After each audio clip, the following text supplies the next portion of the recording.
Lord Nias's honor is sealed here. Incredible. The honor in this child's soul is so light.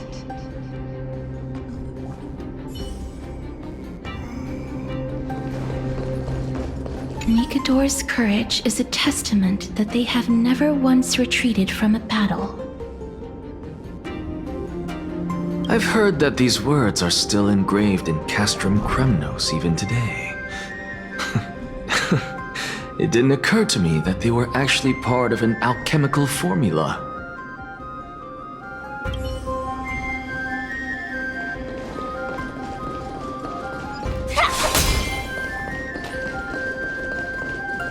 Sealed within this statue is undoubtedly his sacrifice.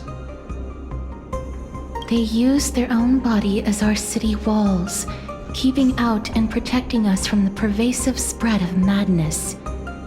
They are acutely aware that if the end times were to arrive, there would be nothing left in this world to conquer.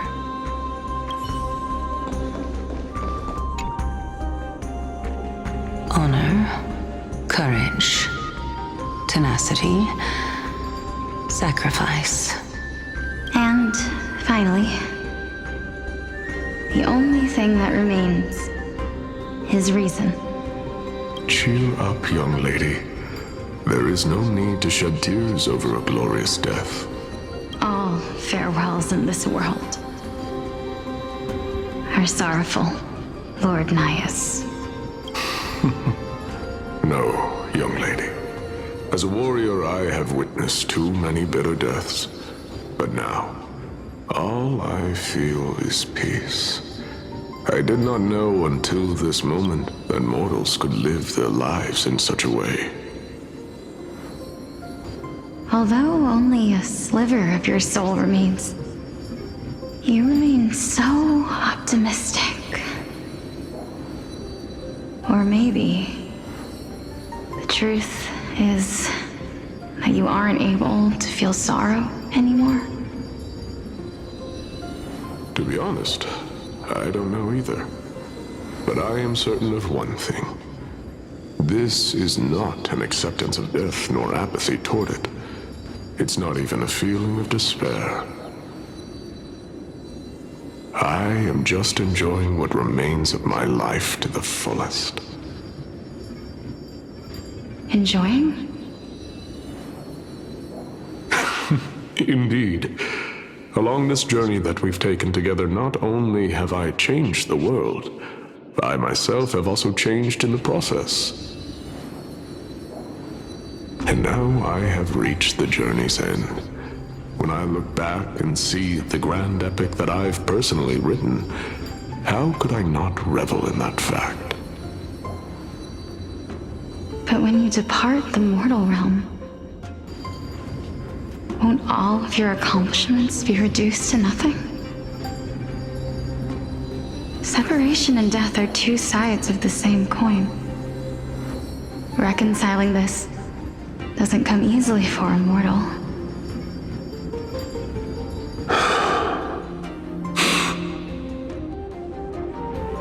Finally, let me recount to you a story of mine, young lady. The first time I returned from the battlefield, I felt extremely hollow. The calamity had devoured everybody on the battlefield but me. When I returned to the city alone, the citizens held a banquet for me that was far from pleasant. I felt as though I was still on the battlefield, and the person who had returned was nothing but an empty shell. It was late into the night by the time the banquet ended. My head still reeling, I returned alone to the barracks. On the way back, I encountered someone. It was a crazed scholar looking at the night sky and muttering to himself by the side of the road. Although I tripped over him and fell, I wasn't angry in the slightest. And maybe because I saw myself in him, I inexplicably asked him a question. Do you think that it'd be better if we just died on the roadside like a couple of stray dogs? To my surprise, he shrugged his shoulders and sighed. How does someone who is currently experiencing death, dying and living, afford the same amount of bliss? Now please go away and don't block my starlight. Are you trying to say that there is no difference between living and dying? For they are both journeys that lead toward death? That's exactly what life is, and death is, but a scale to measure how valuable the journey was. Journeys and epics are only glorious and magnificent because all things eventually fade to dust. Therefore, young lady, don't detest your fate. Instead, willingly and respectfully embrace it. The embodiment of strife telling me about the majesty of the world. Indeed. I believe that when the fated moment eventually arrives, you will be able to understand my words. It is time for me to knock on death's door. I will set up a long table at the end of the road and humbly await your arrival. When that moment finally comes, let us drink and be merry then.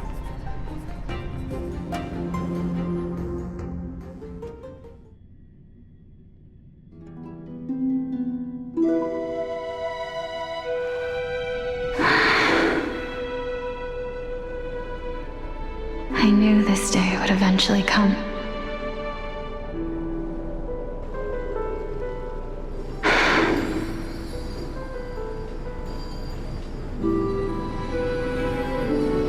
Are the both of you ready? Polixia. I'm here.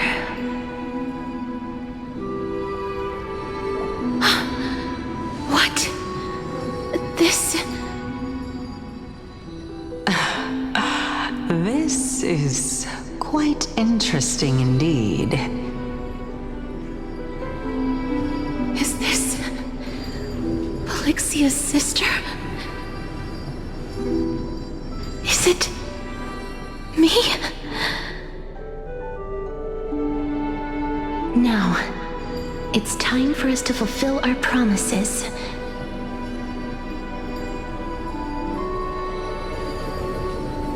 Are you afraid?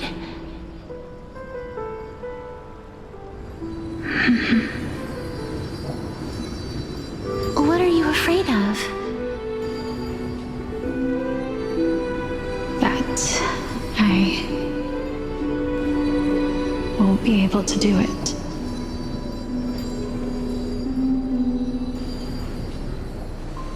You shall wither, and through that, the dead will sprout again from the remains, and be reborn with the dead flame. As foretold in the prophecy, and according to our vows, once it all ends, we must face our fated moment head-on. Even if it was prophesied, do we have no say in the matter? It's so unfair. Why are we the only ones who are forced into mutual destruction? Let me do it, sister. Let me be death's sacrifice. I was never long for this world anyway. But you're different. I was the one who wasted your life after all.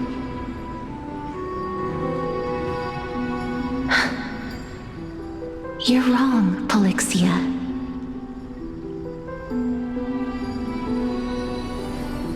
I don't think that my life was wasted. Just the opposite. When I finally arrived at this destination and looked back at the journey I took, I discovered that flowers had long since bloomed along the path I walked. It was you who sowed the seeds for this sea of flowers, one that is more beautiful than the promised land at the end of the world. Besides, I have lived a fulfilling life. Even though I was fated for sacrifice, none of the things that I've experienced will dissipate. Instead, they'll forever live on as memories inside your head. Will they not? How could my memories of you ever compare to the actual you?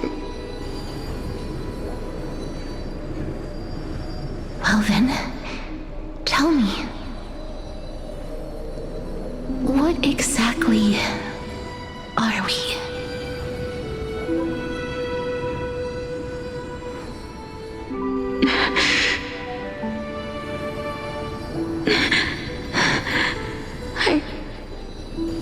I don't know. I don't know either. But regardless of what the answer is, regardless of how we're shaped by others, or even by this world, ever since we were born, the fact that we existed was predestined, and nothing could erase it. This is why I will always, always be by your side.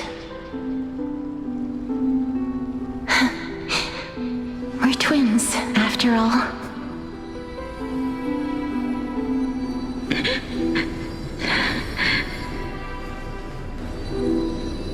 All right, my dear Polixia.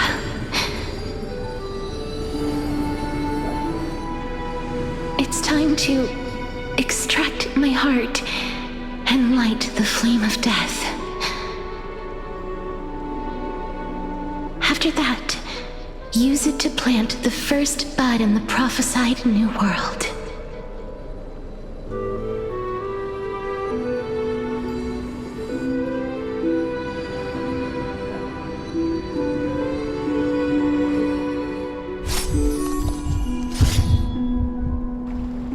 If I imparted my knowledge of the art of alchemy to you, would you use it to resurrect someone you loved?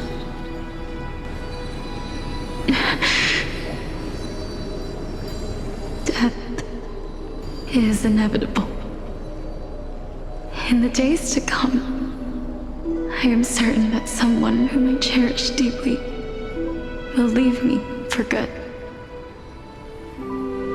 If such a mighty power really existed, I think I would use it without hesitation. Even now, my answer remains the same. This is why, sister, I promise you, in the prophesied new world, I shall plant the first bud on your behalf. Go now. Return to the ocean god's treasured pearl, our hometown. I shall open wide the entrance to the nether realm and grant you a second life. The living beings on this earth shall respond to my call and lead you to the sacred daylight. Remember, do not look back on the land of the dead, and do not stop moving. In the new world promised by the prophecy, march toward your new life. As for the price of our equivalent exchange, let me be the one to pay it.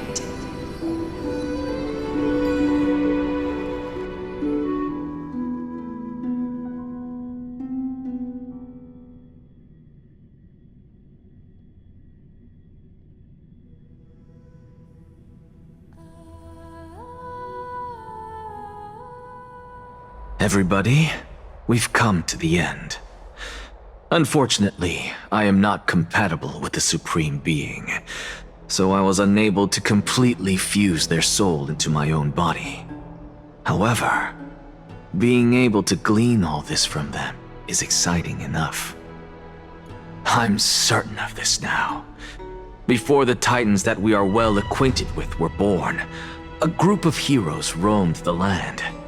These heroes followed a prophecy and took possession of divine authorities one by one, until they eventually became the pantheon of the New World. Just like the flame chase journey of today, Amphorius' history is cyclical in nature. What a startling revelation. This means that the demigods, who bear the core flames, will also become the new Titans at the world's end, thereby shaping a new world? I believe that this is the truth behind the Era Nova as mentioned in the prophecy. This is utterly unbelievable. Besides, those twins in the past, even if they really are Thanatos, their whereabouts are still unknown even today. Are their whereabouts truly unknown? Didn't Polixia mention that seaside town, the birthplace of alchemy in the tale of the dragon? In our world, there exists a city which perfectly matches that description. Styxia. But the people there worship Vagusa and bear no relation to Thanatos. I have also never been to that place, as in the time of Idonia, it had long turned into underwater ruins. Take this. This is... the Nusporist masterpiece, the Philosopher's Stone. It was made by transmuting all of the sages' wisdom into a single entity, with their flesh and blood as its foundation. Remember, I've mentioned before that the art of alchemy is all about conversion, tempering, and ascension. This process also applies to the pursuit of truth. Regardless of how unbelievable this sounds, the truths of the world have been refined from the impurities. Think about the story of the dragon. This stone will lead you to your real hometown, allowing you to reform the door to the Netherrealm and discover Thanatos' fate. You still look as confident in your victory as ever. But what if your conjecture is wrong? Simple. I shall merely admit to the entire world that my experiment was a failure. However, my line of thinking will not fail because I have already planted the seeds of doubt into the hearts of the masses. Actions speak louder than words, Castoris. With the assembly about to begin, don't forget the promise you've made. I've already searched for so long. I'm willing to try one more time. While we converse, her life is also slowly slipping away. But before I leave, I have another question. What exactly did we witness just now? That was the world imprinted in Kefali's soul. If we are to prove its existence, you must take the final step. Go. Do not disappoint me. I understand. Hey, child of humanity. Don't get antsy. I still remember the question you posed to me. As a scholar, I do not wish to offer up ambiguous conclusions. Let's discuss this topic again when she manages to find the evidence. I merely wanted to ask, was that stone transmuted from your heart? If so, rebirth is no longer an option for you. Why not? When I was a child, I lost someone dear to me. When I was a teenager, I lost my faith. A while back, although you saved my life, I also lost my soul in the process. Now I'm merely forsaking my body. What's the big deal? Why are you always finding ways to die? Isn't it good to be alive? This is but a necessary sacrifice on my path to transform into the purest of them all.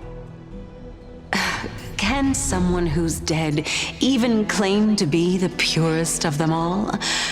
Furthermore, if your hypothesis is proven correct, does it not just confirm that the myths are true, and thereby invalidate all your theories? No, it's just the opposite. If my hypothesis is correct, it means that I can actually ascend to godhood and reshape this absurd world that you all have created.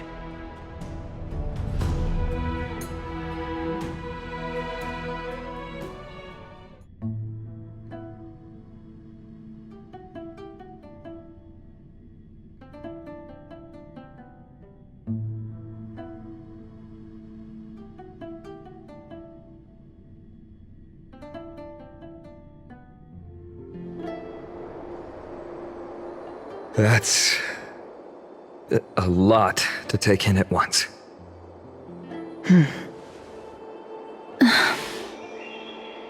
Lady Aglaia, please, let me explain. Go on. You know that the core flame of death has always been the greatest unknown regarding the Era Nova, which is why both you and Kindness desire to gain the power to control that core flame in the approaching Citizens' Assembly.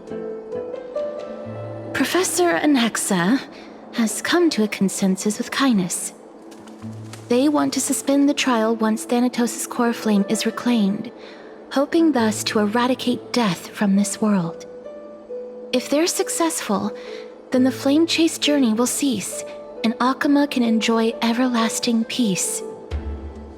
But I know this runs counter to your wishes. So long as we do not usher in Era Nova, the Black Tide will never be eradicated. Even with Lord Mighty on the front line, and the Black Tide not posing an immediate risk, the danger nevertheless remains. Honestly, it's difficult for me to assess the pros and cons in this decision. But someone must bring the core flame before we can begin negotiations over it. The Titan could be very near. I cannot let this chance slip by. Besides, someone has to make this trip to bring back Mrs. Soul. Well said. You already had every reason to seek an audience with Thanatos. It's that great performer who has weaponized your wishes and placed us in this difficult situation. A world without death. Do you desire that too? If fate dictates that my path must oppose yours, I will do all I can to resist it and protect what I aspire to achieve. Lord Mighty showed me that without taking the first step, all talk of what follows is moot.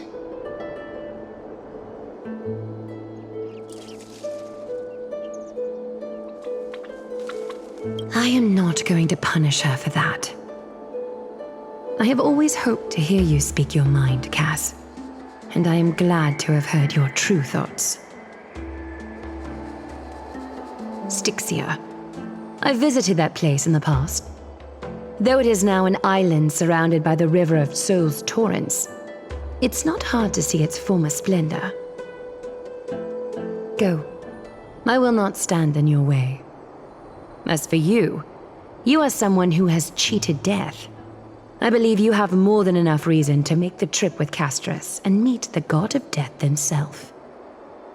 Casterus, I too look forward to your journey. I wonder what kinds of new interpretations your completed story will bring to the Flame Chase journey. Thank you, Lady Eclia. I hate to put a damper on this heartwarming moment, but if Styxia is now an island surrounded by the River of Souls torrents, then how do we find a way in? Lady Trebe is probably... The answer is quite simple. In the myths, Zagreus once made the domain of the dead their treasure vault. That is to say, they could enter and leave the nether realm as they pleased. And if they could do that, then it follows that the demigod who inherited their divinity must be capable of the same. I'll see you at Marmorial Palace at Action Hour tomorrow. Cypher shall be your guide to finding that ancient city.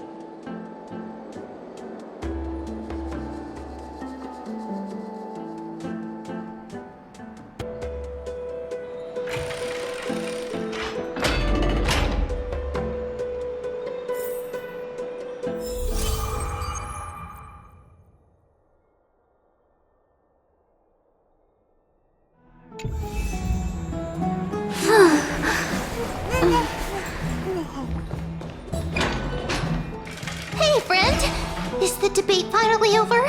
Did you win?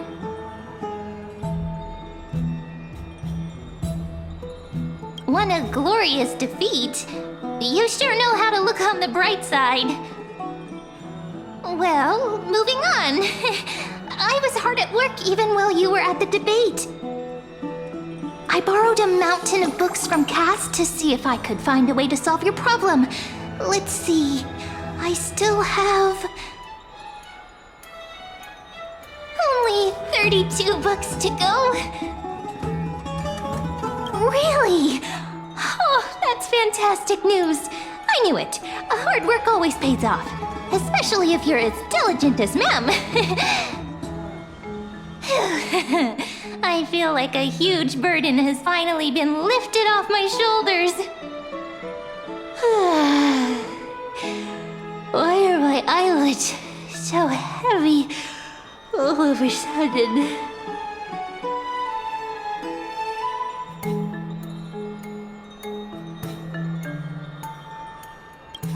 You're right. Then I'll go back to...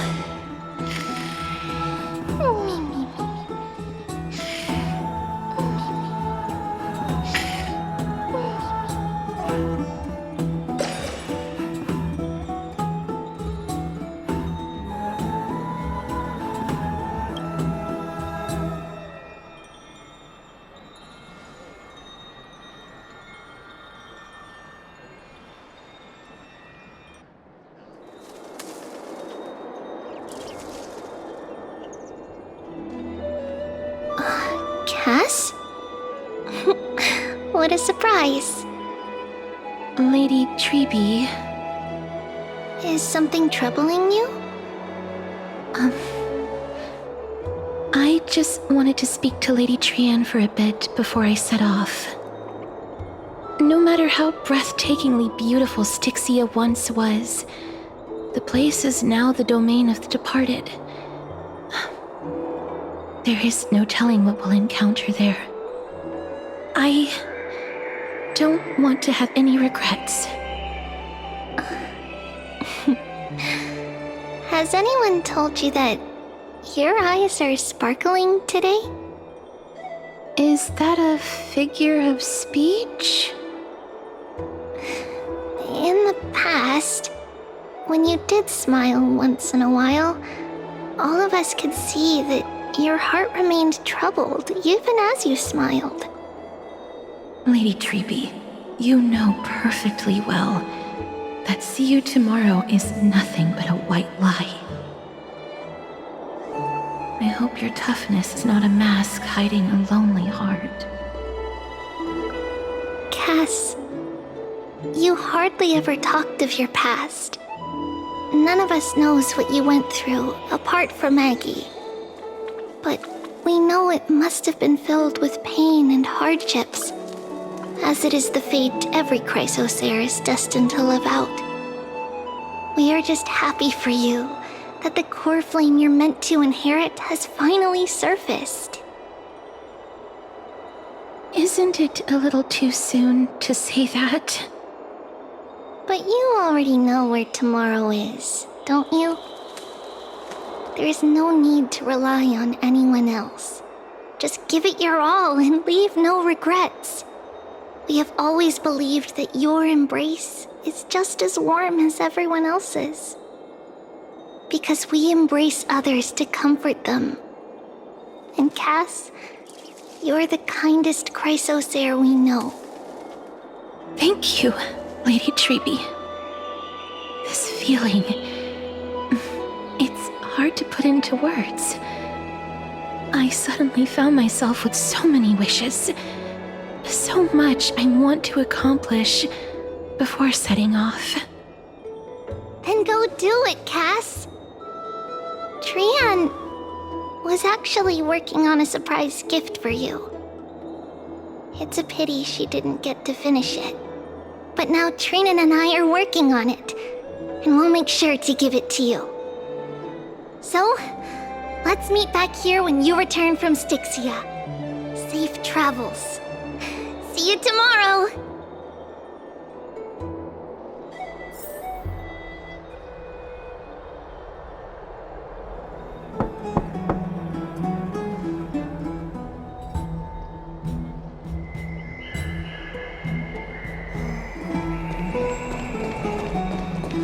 It's me.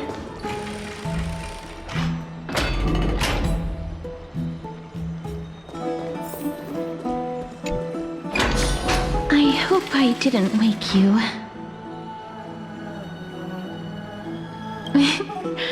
I'm glad to see you're as full of life as ever. I'm here because of private matters, actually.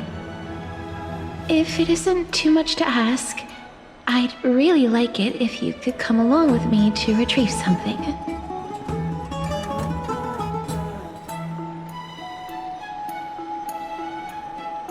Not to worry, it's nothing heavy. It isn't a long way from here. Shall we?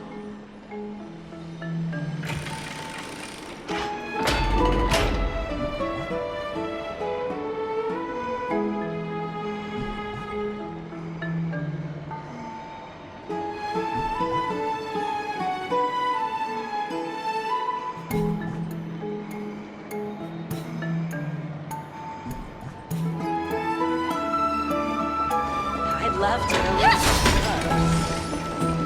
Have you heard? Seems like all the rooms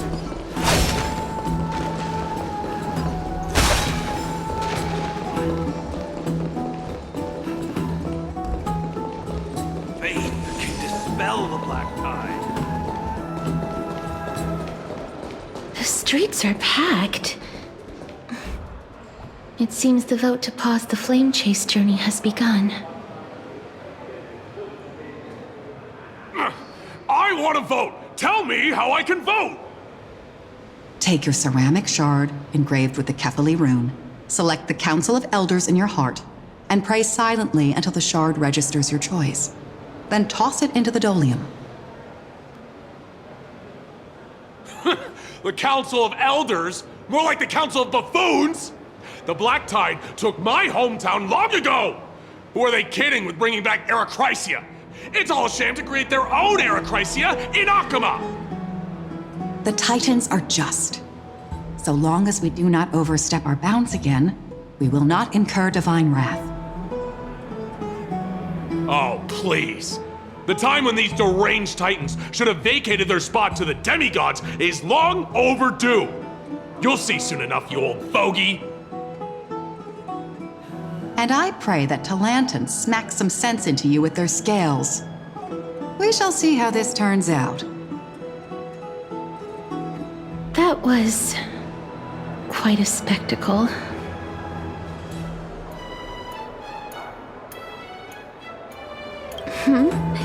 You're interested in that? Well, you'll feel right at home in Akama then. To this day, I still find it almost unreal that Akama is the only place illuminated by light amidst the crumbling ruins of Emporius. And its people are even holding votes to reconcile differing opinions. This peaceful sight is making me forget that this is the end times.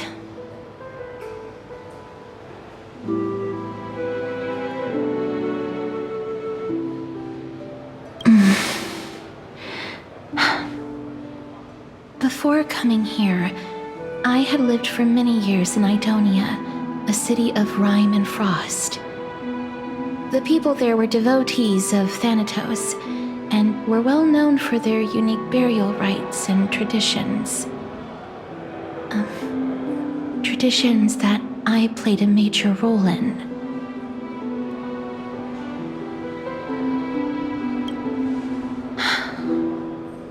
Yes. You now know me as the Mortician of Akama. But back in those days, I was Idonia's Maiden of War. I was trudging across the frosty plains on my own when the Idonians found me. They saw the curse in me as a blessing from Thanatos, and believed that my hands could correct the Erechrysia's mistake and lead them to meet the great god of death. They provided me shelter, but in return, I was expected to grant merciful deaths to war captives, prisoners bound for execution, and heroes alike.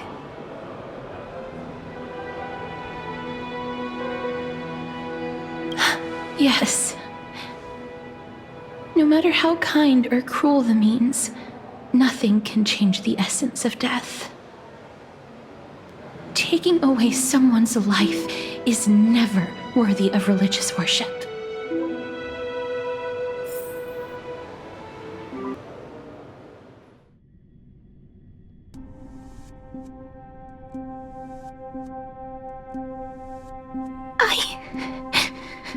I can't do it. Their voices, they pierce my ears. The pleading, the thanks.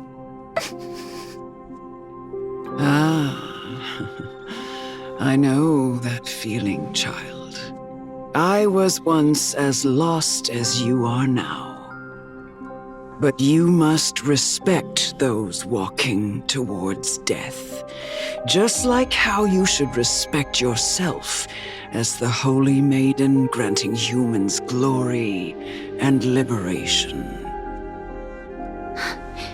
What you're asking me to do is no better than the task of an executioner, and yet you want me to respect myself.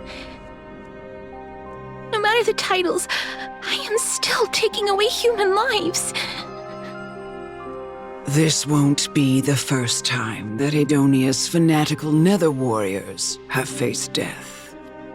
On the contrary, recruits new to the battlefield often run away from their first fight. Death is the mightiest and gravest power in this world. The fact that you can wield it means you are deserving of respect. That's such a twisted reason. Then let me tell you a story. In Idonia, the great swords commonly used by executioners are called Draconian, in memory of Drakon, an elderly executioner. The sword has 3 air holes along its body. If the sword is swung down swiftly and accurately, the holes would make no sound, and the executed would also depart this world quickly and painlessly.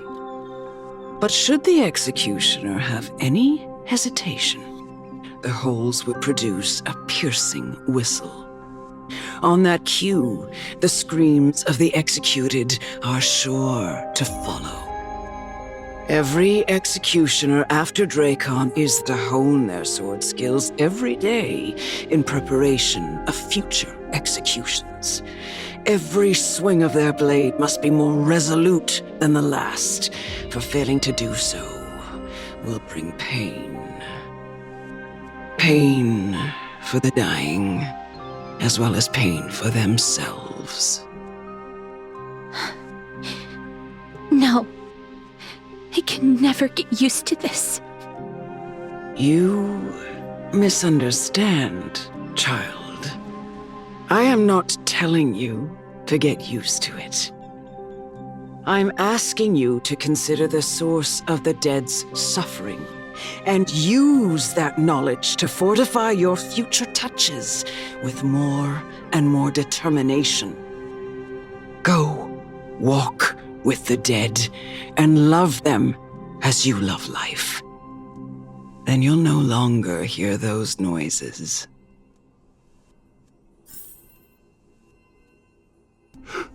Please, don't kill me. I don't want to die.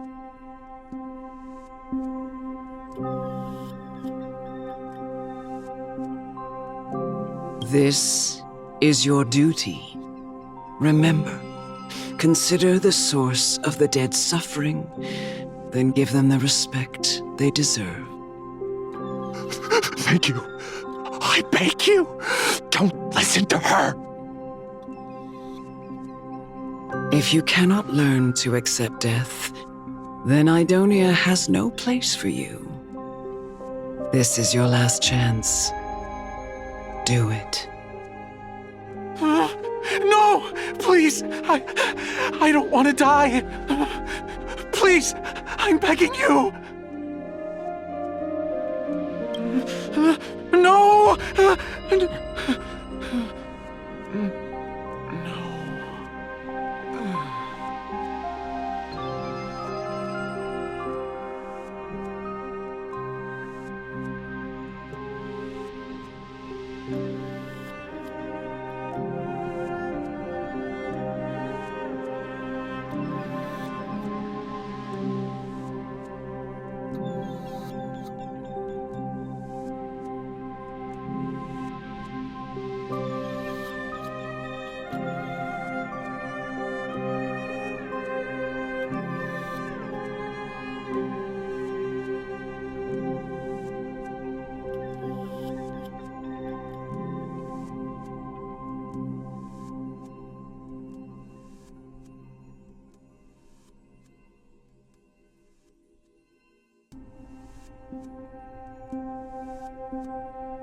May you gain some insights through his sacrifice.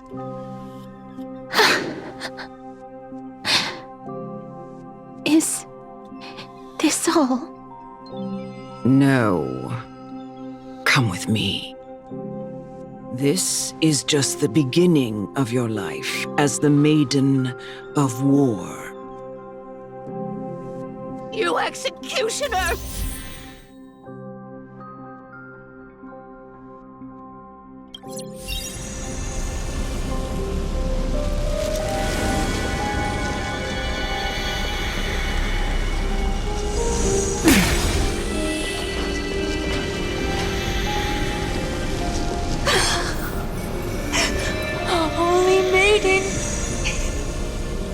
Go, grant her glorious death.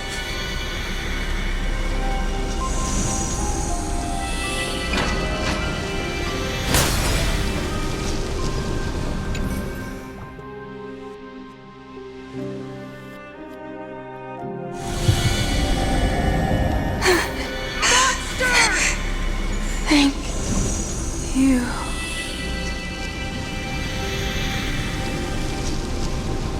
Do it then, executioner. You heard him.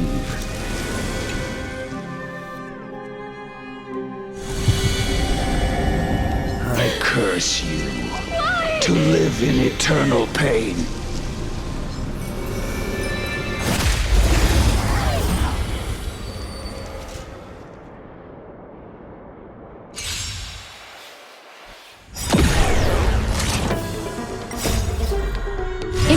new life. Detonate! Until everything burns to ashes! Sets the seas ablaze!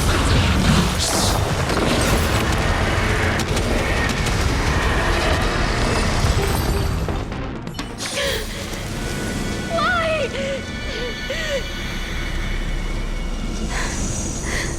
Please, grant me release.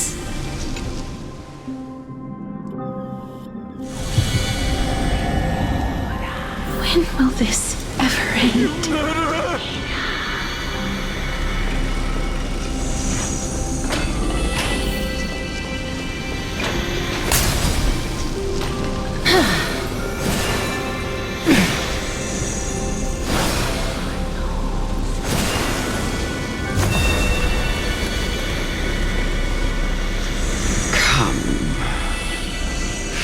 Fulfill your duty. What? What are you trying to do with me? I have aged. The time has come for me to heed the summons of Thanatos and journey to their domain. The final resting place of every Idonian. You're not that old yet. You still have many, many years ahead of you. No. I'm already dead. For I have come to fear my declining health and impending death. Castoris. Will you give me one last chance to charge towards fear and prove that I am no coward? I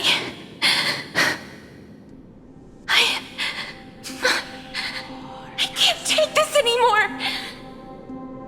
Child, it was I who brought you here from the frosty plains and set your farcical fate in motion. It was also I, Chief Executioner of Idonia, who forced the heavy duty of executing others onto you. I've always known that you have doubts and even anger about my faith and about me. I never had a choice. Indeed. We essentially abducted you. Yet you can end any sinful life with just a touch of your fingers. Shouldn't it be easy for you to escape from here? I'll never do that. It doesn't matter how lightly the Idonians take death, or how readily they accept it. I simply can't do it. I knew I was right about you. What do you mean? I've taught you and cared for you as my own daughter all this time because of this blessing that's been with you since your birth. I know no one else in the world would understand the weight of life and death more than you do. In the eyes of an Idonian, death is the end of all life. A destination we will all eventually reach. Humans should not resist it, but learn how to face it. You can only live your life to the fullest after understanding this principle. And when you do, even if you eventually leave Idonia's protection, Even if you must carry the curse forever, you can live with your head held high, like everyone else. No! How can I? Come now. It's time. I've already taught you all that I know. Show me that you are a fitting holy maiden, or at least that you possess the resolve to become one. Come now. It's time. I've already taught you all that I know. Show me that you are a fitting holy maiden, or at least that you possess the resolve to become one.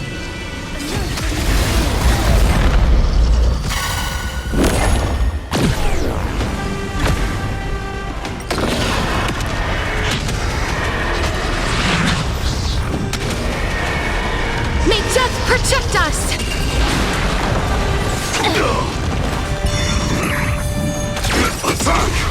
Until everything burns to ashes!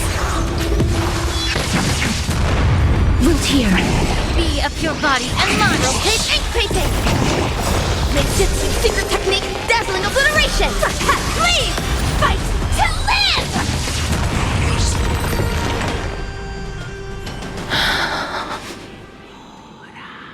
This was the last time I followed her command. I gently touched the elderly woman before me. The executioner, who had seen too much death, died the same way as everyone else. A gasp for air, a wistful look in her eyes, and a barely perceptible tremor in her fingertips. Elder Amunet, the person who tried to teach me about death, ultimately vanished like dew in the morning mist. She spent her life embodying the beliefs of the Idonians, and when death finally came, she embraced it exactly as their doctrine had taught. I have nothing but respect for her. I erected a cenotaph in her honor in the marshes outside Idonia's city walls with the others I had laid to rest. Then, I set out once more in search of Thanatos. It was a long, long journey. I heard so many discussions about death along the way. Life finds meaning in death. The world improves because there is an end. It seems the most terrible darkness in this world. Everyone talks about its heavy weight. Some resist it, some worship it, and some even revere it. How did a disappeared titan become the deepest fear of humankind? And why do they haunt my dreams? I continued my travels to seek an answer. Initially, I was running away. Then, I started searching for it. And now, at the end, I just want to know if my touch, if my embrace, can do more than taking things away. Can I make anything? Can I leave anything behind? I don't want to die. Please, I fucking you just let me go. I don't want to die, please. I don't want mercy like this. Just let me go. I need him. I don't.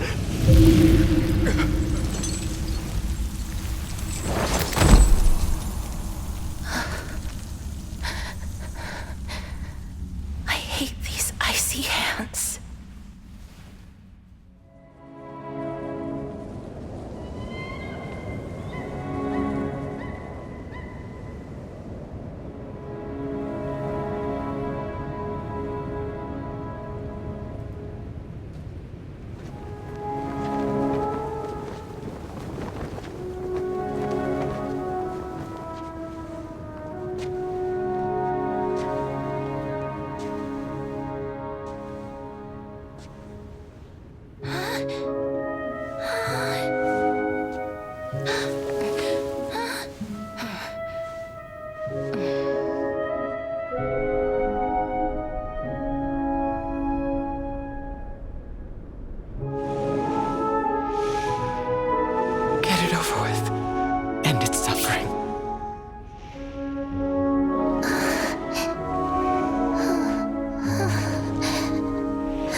The Reaper has blessed your hands. Only you can grant them peace.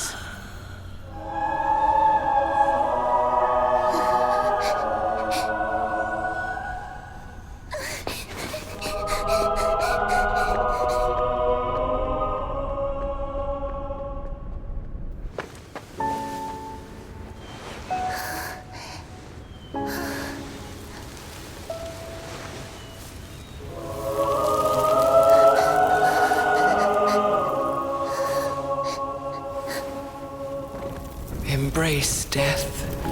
Walk alongside it.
Is that you, Castoris?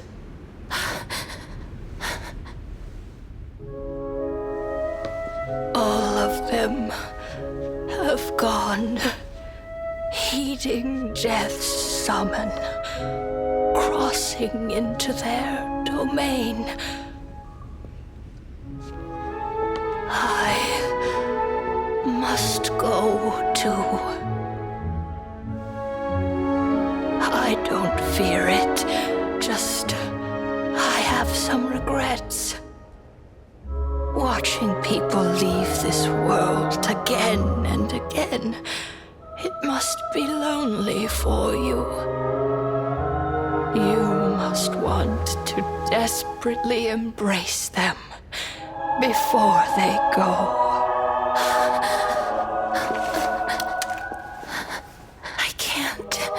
These hands, they're too cold.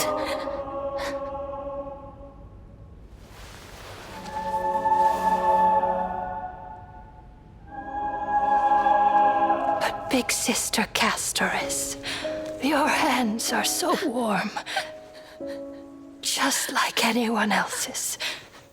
So go on, don't hold back. Give me a warm hug.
hands like these really be warm?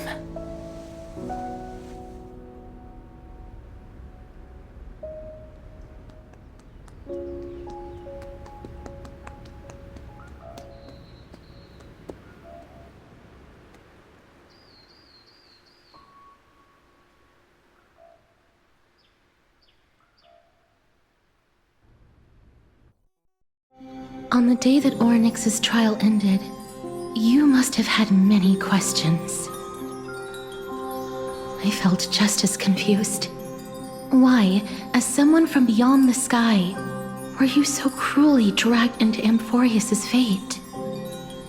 I wished I could take action, but no matter how hard I try, I cannot simply interact with the living as ordinary people do. Even when we brushed against each other unintentionally in the grove, and it was obvious that nothing had happened.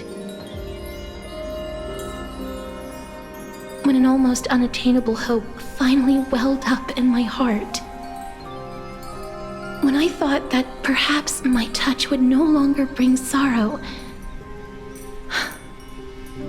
fate declared to me, it wasn't that the curse of death had finally been lifted, but that your soul no longer belonged to this world, and there was nothing left for my hands to take.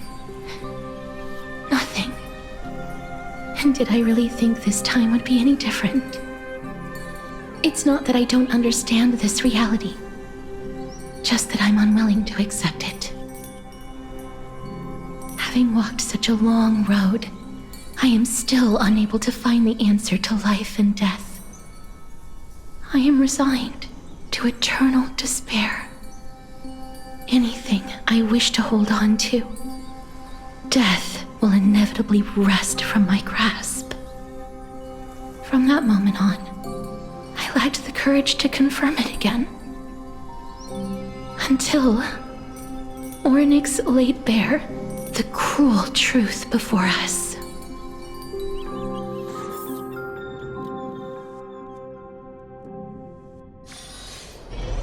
But now, perhaps I might have one last chance.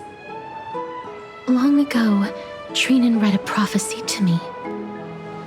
At the end of the Sea of Flowers, the souls of the living shall warm thy fingertips, and after an embrace, there shall be eternal separation.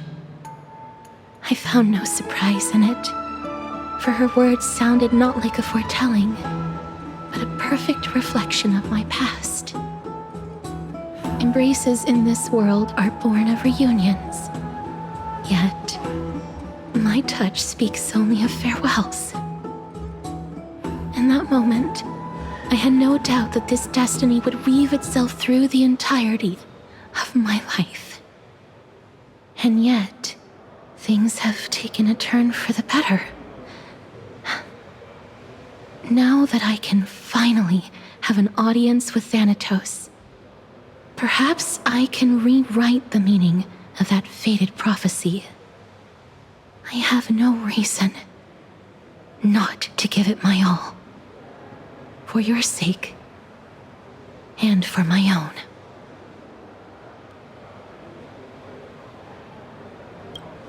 With that, I won't have any regrets.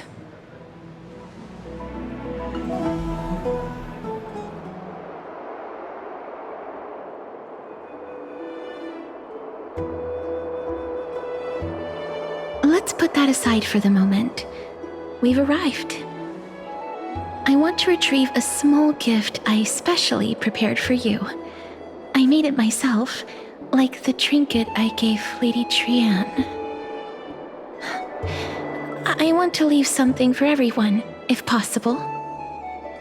The journey to seek an audience with the Death Titan cannot be an easy one. I want to make full use of every moment I have before we depart, so that I don't have any regrets.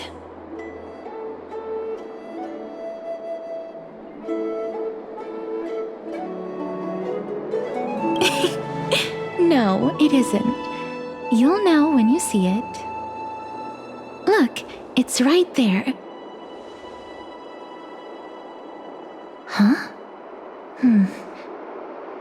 Where did it go? What's going on?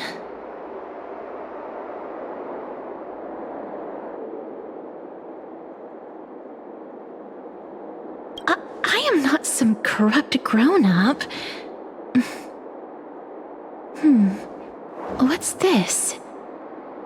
The coin of Zagreus and a slate. So it's her.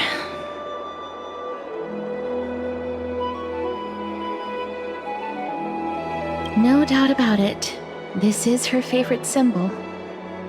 It's Lady Cypher, the demigod of Zagreus whom Lady Aglaia had spoken of. She's a master thief who's left legendary tales all over Amphorius. So many years have passed, yet she's still announcing herself in such a crass manner. Let's just do as the slate says and look for Lady Cypher.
Look, it's right there.